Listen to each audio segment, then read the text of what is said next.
الرحیم بسم اللہ الرحمن الرحیم. آپ سب کا بہت شکریہ کہ آپ لوگ تشریف لائے. آپ کافی دیر سے یہاں بیٹھے ہوئے ہیں. سب سے پہلے تو میرے آج پریس کلب آنے کا مقصد ہی آپ سب کو ملنا تھا. سیاسی گفتگو تو میں ہر وقت کرتی رہتی ہوں اور ہر جگہ کرتی رہتی ہوں، لیکن میں بہت پہلے آنا چاہتی تھی. 2-3 دفعہ میں کراچی بھی آئی پرائم منسٹر کے ساتھ، لیکن ان کا ایک پروگرام ہوتا ہے جس کے مطابق چلنا پڑتا ہے. تو آج میں ایک اور فنکشن کے لیے آئی، تو میں نے کہا کہ یہ میں پریس کلب سے ہوتی چلوں. کراچی پریس کلب کی ایک اپنی اہمیت جو ہے اس سے سب واقف ہیں، اور مجھے یاد ہے کہ 4-4.5 سال جب میڈیا پہ قدغن تھی، فریڈم آف ایکسپریشن کے اوپر، صحافیوں کے اوپر، سیاسی مخالفین کے اوپر، تو پریس کلب وہ واحد جگہ تھی جہاں میں ایک فون کرتی تھی تو ہماری پریس کانفرنس جو ہے وہ ارینج ہو جاتی تھی. یہ اس سے بالکل جڑا نہیں ہوتا تھا کہ کون سی جماعت ہے، کون سا کارکن ہے، لیکن پریس کلب نے ہمیشہ وہ پلیٹ فارم مہیا کیا، چاہے وہ کسی بھی شہر کا پریس کلب ہو. اور کراچی پریس کلب تو اس بات کے لیے بہت ہی اہمیت کا حامل ہے کہ جب بھی کوئی فریڈم آف ایکسپریشن یا اظہار رائے کی بات کرنی ہوتی ہے تو اس کراچی میں پریس کلب ہی وہ جگہ ہے جہاں آپ اپنی بات آ کر آزادی کے ساتھ کر سکتے ہیں. یہ روایت اللہ تعالیٰ کرے اسی طرح قائم رہے اور کراچی پریس کلب اسی طرح ترقی کرتا رہے. آج ایک بہت ہی اندھوناک واقعہ پیش آیا ہے نواب شاہ کے اندر، جو ٹرین کا انسیڈنٹ ہوا ہے. بہت ہی افسوسناک اور دل خراش واقعہ ہے، اور ہر دل بہت ہی رنج اور غم میں مبتلا ہے، دکھی ہے. میں تو جو وہاں شہید ہونے والے لوگ ہیں، میں ان کے لواحقین کے ساتھ ان کے لیے بھی دعا کرتی ہوں، ان کے صبر کے لیے بھی دعا کرتی ہوں. اور ابھی سعد رفیق صاحب ریلوے منسٹر صاحب نے بہت ہی ڈیٹیل میں ایک پریس کانفرنس کی ہے کہ وہاں ریلیف کا آپریشن جو ہے اور ریسکیو کا وہاں شروع ہو چکا ہے، اور ریسکیو کا کمپلیٹ تمام اداروں کو اس کی اوپر ویجیلنس اور ہنگامی صورتحال کے اوپر کہنے کا کہا گیا ہے. ہدایت وزیر اعظم شہباز شریف صاحب نے بھی کر دی ہے. اس کے ساتھ ساتھ جو وہاں تحقیق ہے کہ اصل میں کیا وجہ بنی کہ اس طرح کا واقعہ پیش آیا، اس کے اوپر بھی انہوں نے تفصیلی گفتگو کی اور تحقیق کا آغاز کر دیا ہے. اور انہوں نے کہا ہے کہ میں اس کو پبلک کروں گا کہ اس کی کیا وجہ ہے. تو اس وجہ سے میں اس سانحے کی وجہ سے میں اپنی پولیٹیکل گفتگو جو ہے اس کو نہیں کروں گی آج.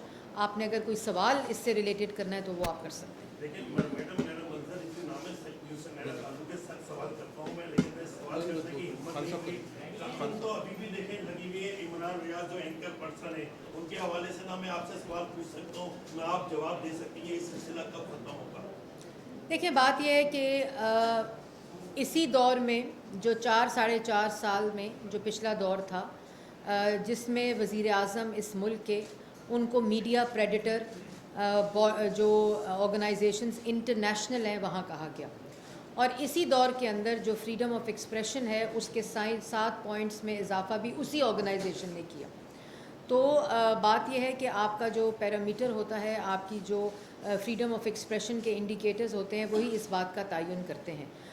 باقی آپ نے جو بات کی اس میں ہمیشہ ہم جو فریڈم آف ایکسپریشن اور سینسرشپ، ہم اس کے وکٹم رہے ہیں. میری جماعت، ہمارے قائدین، میاں محمد نواز شریف، مریم نواز، ایک لمبی فہرست ہے، شہباز شریف صاحب جو اب پرائم منسٹر ہیں. تو ہم کوئی ایسی پالیسی یا کوئی ایسی چیز نہیں کرتے جس سے اس پہ قدغن لگے، لیکن اور اس کا جو ثبوت ہے وہ فریڈم آف ایکسپریشن کے جو انڈیکیٹر ہیں اس میں اضافے کا ہے. جی ٹھیک ہے. خان صاحب، میرا نام خانزادہ ہے اور میں پاکستان فیڈرل یونین آپ نے جو کچھ فرمایا، ہم اپنے مہمانوں کے ساتھ ہرگز ایسا سلوک نہیں کرتے، لیکن بامر مجبوری آپ کی حکومت اور آپ صحافیوں کے ساتھ جو کچھ کرنا چاہتے ہیں وہ مناسب نہیں. میں پورے پوری پاکستان کی فیڈریٹی کی طرف سے یہ جو کیمرہ ترمیمی اور ایمیلس میں آپ ہمارے ہاتھ پاؤں باندھ کے تالاب میں پھینکنا چاہتے ہیں، خدا کے واسطے سمجھ کیجیے. کوئی سوال نہیں کرتا کہ آپ دیکھیں، اگر آپ یہ چاہتے ہیں، آپ یہ سمجھتے ہیں کہ ہمارے کسی فریق کی طرف سے، کسی فرد کی طرف سے مشاورت کی گئی ہے، تو کسی سے کوئی مشاورت. دیکھیں بھائی، سب سے پہلے تو میں آپ کی اچھا میں سمجھی سوال ختم ہو گیا. ضرور آپ سے یہ درخواست کر رہے ہیں کہ ہاتھ پاؤں باندھ کے صحافیوں کو تالاب میں مت. देखें भाई, मैंने आपकी बात सुन ली। अगर आप चाहते हैं कि मुशर्रफ का काला कानून रहे 2002 का, मैं भी खुश, आप भी खुश, इसी तरह मामला चलता है। ये 2002 का पेमरा ऑर्डिनेंस, उस वक़्त एक डिक्टेटर ने ये कानून बनाया था। इसमें मुशावरत का अमल जारी है। मैंने हमेशा तनकीद को भी खंदा पेशानी से एक्सेप्ट किया है और मैं बिल्कुल किसी किस्म की ना बहस में पढ़ूँगी, बल्कि 12 महीने का मुशावरती अमल मुकम्मल होने के बाद इस वक्त भी स्टैंडिंग कमेटी सेनेट में ये मुशावरत जारी है। जब तक आपका आखिरी एतराज़ कानून के आखिरी नुक्ते पर भी रहेगा, ऐसी कोई कानून साजी नहीं होगी जिसके ऊपर आपका एतराज़ हो, क्योंकि ये आप लोगों का कानून है, ये मेरा कानून नहीं है। जी चांद नवाब साहब, थोड़ा सा मैं वजीर भाई वो पीछे से वो आ रहा है, जो आपके इत्तेहादी है एमके और जमात इस्लामी भी मरदम शुमारी का तहफ़्फ़ुज़ात है, वो अभी तक बरकरार है दोनों के। और दूसरा सवाल ये है कि एक काफ़ी है काउंसिल ऑफ कॉमन इंटरेस्ट का कल मीटिंग हुई, जिसकी सदारत वज़ीर आज़म शहबाज शरीफ साहब ने की, जिसमें जो मेंबर्स हैं काउंसिल ऑफ कंप्लेंट के, उसके अलावा जो वज़राए आला होते हैं सूबों के, उसके अलावा MQM को, पीपल्स पार्टी को, JUIF को, बाप पार्टी को, जितने जो छोटी जमातें भी हैं सूबों की, उनको, क्योंकि जमात होती है, छोटी और बड़ी नहीं होती। एक वोट भी प्राइम मिनिस्टर उनकी मुशावरत के बगैर, जिसका पार्टी का एक मेंबर भी पार्लियामेंट में है, उनकी मुशावरत के बगैर कोई फ़ैसला नहीं करते। तो कल काउंसिल ऑफ कॉमन इंटरेस्ट के अंदर वज़ीर आज़म शहबाज शरीफ साहब ने वो मीटिंग चेयर की और उसमें ये तमाम लोग, तमाम जमातें मौजूद थीं और यूनानिमसली जो डिजिटल सेंसस है उसको नोटिफाई किया गया। नहीं ऐसे बगैर उसके नहीं, रियाज साहब BBC पाकिस्तान ग्रीन इनिशिएटिव है, BBC उसका खबर क्यों पेश है? जी सॉरी, दोबारा बताएं। पाकिस्तान ग्रीन इनिशिएटिव है जो, जिसके जरिए कारपेट फार्मिंग इंट्रोड्यूस कराई जा रही है, उसकी जरूरत क्यों पेश आई? एक सवाल ये है कि पाकिस्तान में इतने बेज़मीन हारी हैं, उनको जमीनें नहीं दी गई, फौज के जरिए ये किया जा रहा है। दूसरा ये कि इतनी जमीन, मिलियंस हेक्टेयर्स की जमीन कहाँ से आएगी और पानी कहाँ से आएगा? क्योंकि जहाँ पर हम मौजूद हैं इस सूबा सिंध में हमेशा पंजाब और सिंध में पानी का इशू रहता है और जो ज़मीनें हैं वो सूबाई सब्जेक्ट है। तो भाई मेरे ख्याल में आप SIFC की बात कर रहे हैं, जिसके अंदर एग्रीकल्चर ग्रीन इनिशिएटिव की आप बात कर रहे हैं। दो हमारे पास ऑप्शंस हैं। एक ऑप्शन ये है कि हमेशा की तरह कशकोल फैलाए, लोगों के से पैसे मांगते रहें, कर्ज़े मांगते रहें, लोन मांगते रहें, और दूसरा और IMF से कर्ज़ा लेते रहें और उनके शराइत के ऊपर जो फिर आगे अग्रीमेंट कहता है वो करते रहें। दूसरी ऑप्शन जो है, जो पूरी दुनिया में होती है, कि जो इन्वेस्टर है और ये इन्वेस्टमेंट किसी तरह भी लोकल इन्वेस्टमेंट को उसके ऊपर ममानियत नहीं है। अगर आपका लोकल लेवल के ऊपर कोई बिज़नेस है, कॉर्पोरेट सेक्टर है, आपकी कोई काश्तकारी है, आप इसमें कोई तफरीक नहीं है। ये पूरी दुनिया में जब फॉरेन डायरेक्ट इन्वेस्टमेंट आती है, अब दुनिया के बाकी ममालिक में whole of government, whole of system, क्योंकि जो इन्वेस्टर होता है वो उन ब्यूरोक्रेटिक हर्डल्स और रेड टेपिज़म से नहीं गुजरना चाहता, जो डिस्करेज करती है उसको उस मुल्क में इन्वेस्टमेंट करने के लिए। तो ये 5 सेक्टर के अंदर SIFC एक होल ऑफ सिस्टम अप्रोच के साथ वज़ीर आज़म ने उन तमाम अदारों को इकट्ठा किया है, जहाँ से अब माइनिंग अगर है तो उसके अंदर अदारों का रोल है।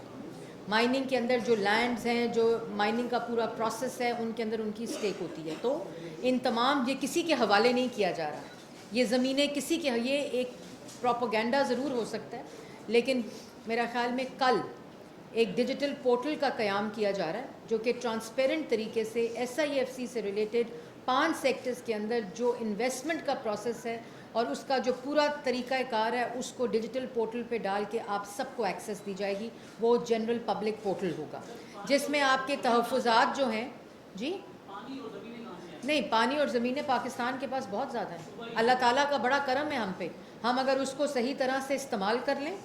और सूबे जो हैं SIFC के मेंबर्स हैं, तमाम सूबों की चेयर SIFC के अंदर है, तमाम जो वजारतें हैं वो इसका हिस्सा हैं। ये कोई ऐसी चीज़ नहीं है जो किसी के हवाले कर दी गई है, ये एक पूरा प्रोसेस, एक पूरी प्लानिंग के साथ, ताकि जो इन्वेस्टर हो उसके पास वन विंडो ऑपरेशन हो, होल ऑफ सिस्टम अप्रोच हो। ये दुनिया के हर, अब ये कतर में हो रहा है, अब ये यूएई में हो रहा है, ये अब सऊदी अरेबिया में हो रहा है, ये अब ईरान में हो रहा है, ये अब इराक में हो रहा है, ये अब जो वेस्टर्न कंट्रीज़ हैं उसमें हो रहा है, ताकि जो डायरेक्ट इन्वेस्टमेंट आए उसका एक ही वन विंडो ऑपरेशन हो। वहीं उसकी इन्वेस्टमेंट जो है जिस सेक्टर में होनी है उस सेक्टर से रिलेटेड वजारत का फोकल पर्सन वहाँ मौजूद है। ये पूरे प्रोसेस को स्ट्रीमलाइन करके 2.5-3 साल NOCs नहीं मिलते अगर कोई इन्वेस्टमेंट आनी हो। कौन किस मुल्क में किसी के पास इतना टाइम है कि वो फिरता रहे एक वजारत से दूसरी वजारत, तीसरी वजारत। तो एक effective one window whole of government, whole of system का एक कॉन्सेप्ट दे के 5 सेक्टर्स के अंदर ये इन्वेस्टमेंट का बंदोबस्त किया जा रहा है। और इसमें पाकिस्तान का डोमेस्टिक कॉर्पोरेट सेक्टर, पाकिस्तान के अंदर जो बिज़नेस इंटरेस्ट हैं और फॉरेन इन्वेस्टमेंट जो है, इन सब का एक कंसोर्टियम है जिसके ज़रिए इन 5 सेक्टर में इंशाल्लाह, और यही वो तरीका है, यही वो माशी इस्तेहकाम का बंदोबस्त है कि जिसके ज़रिए हमारा इन्हिसार कर्ज़ों पे कम होगा और ख़त्म होगा और माशी इस्तेहकाम आएगा और हम सर ऊंचा करके अपनी मर्ज़ी के मुताबिक पाकिस्तान की आवाम को रिलीफ दे सकेंगे। जी जावेद मैडम, मेरा नाम जावेद कुरैशी है, IMT नेटवर्क से मेरा ताल्लुक है। भाई मेरा 5 बजे PM मीटिंग पे आ जाएंगे जी।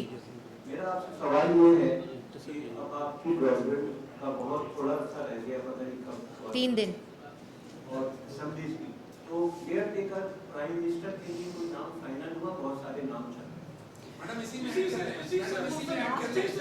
मैडम सवाल ये है कि अभी भी ये आम पाया जा रहा है कि नहीं, मर्दमशुमारी के ऐलान के बाद ये इंतखाबात वक्त पर हो पाएंगे, डिलिमिटेशन होगी, ये वक्त पर हो पाएंगे नहीं हो पाएंगे। मैडम इसी में ऐड कर लें, क्या मियां नवाज शरीफ साहब इलेक्शन से पहले पाकिस्तान में होंगे?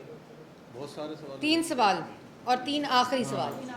पहला सवाल निगरान वज़ीर आज़म, निगरान वज़ीर आज़म को अपॉइंट करना अच्छा कर लें। वज़ीर आज़म पाकिस्तान और अपोजिशन लीडर का आइनी ज़िम्मेदारी है, मुशावरत जारी है। इंशाअल्लाह जो भी फ़ैसला उन दोनों के दरमियान होगा उसका पाकिस्तान की आवाम के सामने ऐलान होगा। दूसरा, आपने कहा कि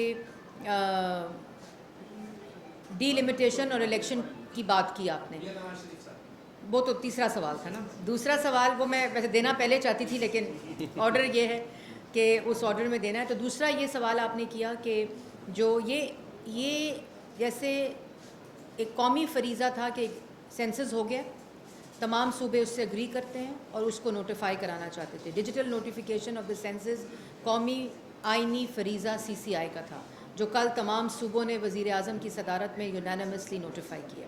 इलेक्शन जो है वो इलेक्शन कमीशन की ज़िम्मेदारी है। हम अपनी आइनी मुद्दत पूरी कर इंशाअल्लाह 9 तारीख़ का प्राइम मिनिस्टर ने अनाउंस किया है मुशावरत के साथ हमारी गवर्नमेंट की ख़त्म होने की मुद्दत की समरी सदर को अरसाल हो जाएगी और उसके बाद उसके मुताबिक 3 महीने में इलेक्शन होने हैं। और जो इलेक्शन कमीशन है उसने अपनी तैयारी जो है ऑलरेडी इसके ऊपर शुरू कर दी है, लेकिन ये आइनी ज़िम्मेदारी इलेक्शन कमीशन की है और इंशाअल्लाह वो मुकम्मल करेंगे। और मुल्क में इलेक्शन का तसलसल जो है और जमहूरियत का जो एक कंटिन्यूटी है उसका जारी रहना बहुत इंपॉर्टेंट है। मोहम्मद नवाज़ शरीफ साहब की आपने बात की। मोहम्मद नवाज़ शरीफ साहब वो नाम है कि जिन्होंने पाकिस्तान की दिफा को मजबूत किया, नाकाबिल तस्खीर बनाया। मुल्क के अंदर अगर कोई मोटरवे और सड़कों का जाल है वो नवाज़ शरीफ ने बनाया। 14,000 मेगावाट बिजली बनाई, दहशतगर्दी ख़त्म की, CPEC मनसूबा लेकर आए। उस वक्त तो CPEC के ऊपर भी प्रोपेगेंडा चला था, आपको याद होगा, जब D चौक में कब्रें खोदी जा रही थी। तो ये वो नाम है जिसने हमेशा मुल्क की खिदमत की है, मुल्क को तामीर किया है, मुल्क की जमहूरियत को तक़वियत दी है। और इंशाअल्लाह पाकिस्तान की आवाम इस फ़र्क को जानती है कि तामीर और तख़रीब में क्या फ़र्क होता है और साजिश में क्या फ़र्क होता है। और अगला इलेक्शन इंशाअल्लाह पाकिस्तान मुस्लिम लीग नून मोहम्मद नवाज़ शरीफ की क़यादत में पाकिस्तान की आवाम के पास जाएगी। मैडम ये ले लें, खातून है जमजम खातून का जमजम। एक मिनट हफीज़ भाई इनको लेके इनको सुनिए, मैडम जमजम का साथ दे करते हैं। बॉर्डर है वो सीपीएम की माथे का झूमर है, लेकिन इस माथे की झूमर को निकाल कर सीपीएम के नाम पे डाउन यूनिवर्सिटी बन गई। इतने बड़े सूबे में क्या जगह नहीं मिली थी कि यूनिवर्सिटी डाउन बनाने की जरूरत पड़ी? उसके साथ साथ ये बना दिया कि सिंध में कहीं भी सरगर्म नजर नहीं आती। क्या पीपल्स पार्टी से कोई अंडरस्टैंडिंग है कि उधर हम इधर तुम? पहली बात तो गवादर सीपेक का नहीं, पाकिस्तान का झूमर।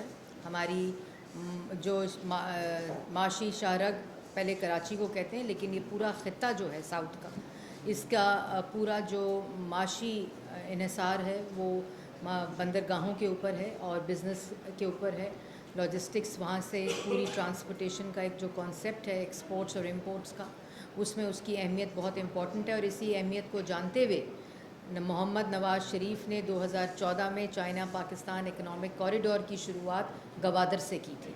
ये इसी अहमियत की वजह से की थी और ये इसी तरह जारी रहेगी। 4-4.5 साल जो सीपेक के मंसूबे, जिसमें गवादर पोर्ट इंक्लूडेड है, उसको मुंजमद कर दिया गया, रोक दिया गया, कंट्रोवर्शियल बनाया गया, उस इन्वेस्टमेंट को कंट्रोवर्शियल बनाया गया। उसको वापस आके 15 माह में शहबाज शरीफ साहब ने उन मंसूबों को शुरू किया और उसको मुकम्मल करके उसकी दोबारा कंटिन्यूटी की जो राह है उसको स्टार्ट किया है। तो इंशाअल्लाह ये तमाम चीज़ें, तरक्की के मंसूबे इसी तरह जारी रहेंगे। और पाकिस्तान की आवाम ने हम पर एतमाद किया, हमें वोट दिया, तो तरक्की का ये सफ़र जो 14 माह में माशी इस्तेहकाम की तरफ लेकर आए हैं, मईशत को रेस्क्यू करके उसको रिकवर करके उसकी रीबिल्डिंग की तरफ लेकर जा रहे हैं, ये इसी तरह यहीं से इसका आगाज़ होगा।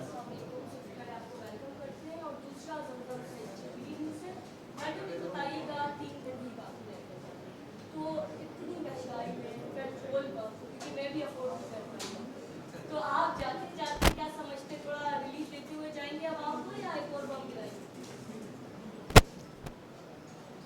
देखें, पेट्रोल बम तो हमने ज़मान पाक में सुना, उसके बाहर, उससे पहले तो मैंने कभी पेट्रोल बम का नाम ही नहीं सुना था। और बने और उससे पुलिस वालों के सर फटे और उससे रेंजर्स की गाड़ियाँ जली और उससे पुलिस की गाड़ियाँ जली।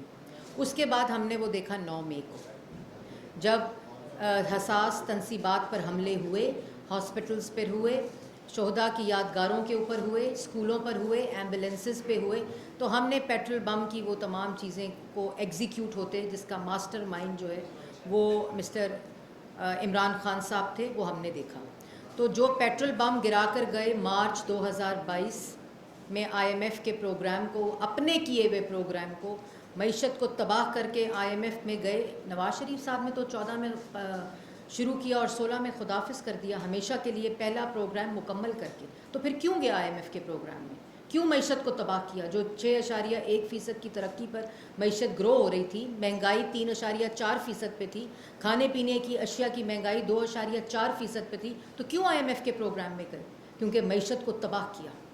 और उसके बाद IMF के प्रोग्राम, अपने किए हुए प्रोग्राम को सस्पेंड किया, वायलेट किया। और जिस वक्त मार्च 2022 में वोट ऑफ नो कॉन्फिडेंस में इक़्तिदार को जाते देखा, तो अपनी दी हुई जो प्राइस थी उसको रिवर्स किया और उसको वायलेट करके गए, जिसको हमने आते ही रीनिगोशिएट करने के लिए डायलॉग शुरू किया।